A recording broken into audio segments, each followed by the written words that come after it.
Well, welcome to Fort Yamhill. I'm so glad you guys are here today because the building behind me is one of the only buildings left from the fort. It's an original officers' quarters, and we're so fortunate to have this building because it helps tell the story of the fort. Now, Fort Yamhill was built on the eastern border of the Grand Ronde Indian Reservation, and the military was here to both protect and control the Native Americans on the Grand Ronde Reservation. One way they were able to do that was with buildings and their placement on the landscape.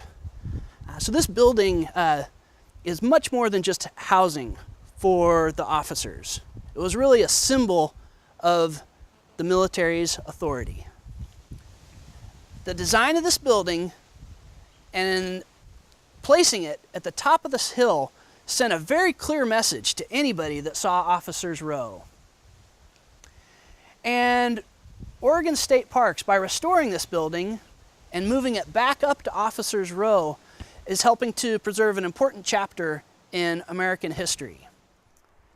So we're now at Officers Row along Fort Yamhill, and the house we saw down below sat right here. In fact, the front door was right in this area, and it was the first house in a row of 6, and the other buildings extended off to the south. Off to the north was the bay window and the double windows which faced the main road to the entrance of the fort and the reservation.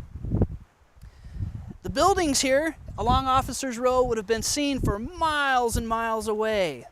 They were all white and they really would have stood out.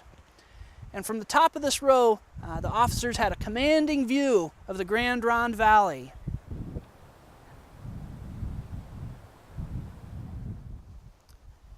We do offer guided hikes here at Fort Yamhill, where we introduce visitors to the different parts of the fort. And we talk about how those areas were used by the soldiers, but also how they were used by local civilians and Native Americans.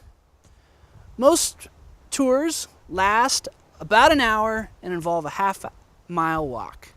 We do offer assistance for those needing it, but it's a great opportunity to learn about an important chapter in Oregon history in a beautiful setting.